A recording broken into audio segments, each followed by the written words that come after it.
ও কি করে? আপনি তো মসজিদের ইমাম সাহেব, কোন মসজিদের? আপনি তো মসজিদের ইমাম সাহেব, এই ছোট মাথা মসজিদের। রাত তখন গভীর, চারদিকে নিস্তব্ধতা। সবাই যখন ঘুমিয়ে আচ্ছন্ন, ঠিক তখনই এক প্রবাসীর স্ত্রীর ঘরে নিঃশব্দে ছায়া ফেলে এক ব্যক্তি। ভেতরে চলছিল ব্যক্তিগত মুহূর্ত, আর বাইরে তখন দানা বাঁধছিল সন্দেহের জাল। সেই রাতের নিস্তব্ধতা ভেঙে বেরিয়ে আসে এমন এক সত্য, যা পুরো ফরিদপুরের ভাঙাকে তোলপাড় করে দিয়েছে। ঘটনার সূত্রপাত হয় রাত আনুমানিক 1টার দিকে। প্রবাসীর বাবার মনে খটকা লাগলে তিনি বাড়ির চারদিকে তল্লাশি শুরু করেন।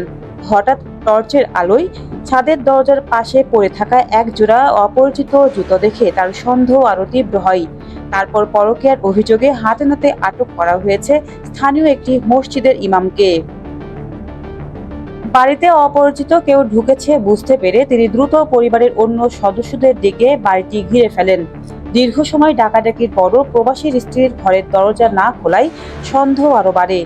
এক পর্যায়ে দরজা খুলে এক ব্যক্তি পালানোর চেষ্টা করলে এলাকাবাসী তাকে ধরে ফেলেন।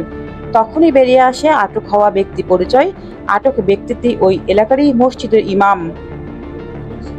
পরিবার সূত্রে জানা গেছে, মসজিদে নিয়মিত খাবার পাঠানোর সূত্র ধরেই এই ইমামের সঙ্গে ওই নারীর পরিচয় হয়েছিল। সেই বিশ্বাসের সুযোগ নেই তাদের দুজনের মধ্যে গড়ে ওঠে অনৈতিক সম্পর্ক। সৌদি আরবে অবস্থানরত প্রবাসী স্বামীকেও বিষয়টি জানানো হয়েছে।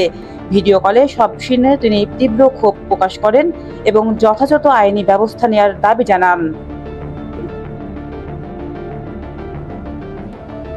ধর্মীয় লেবাসের আড়ালে এমন কুরুচিপূর্ণ ঘটনায় স্তম্ভিত স্থানীয় বাসিন্দারা। এলাকাবাসীর মতে এটি কেবল একটি পরকীয়ার ঘটনা নয়, বরং সামাজিক ও ধর্মীয় বিশ্বাসের ওপর এক চরম আঘাত। বর্তমানে পুরো এলাকায় বিষয়টি নিয়ে ব্যাপক চাঞ্চল্যের সৃষ্টি হয়েছে। নিউজ ডেস্ক, দৈনিক অন্যধারা।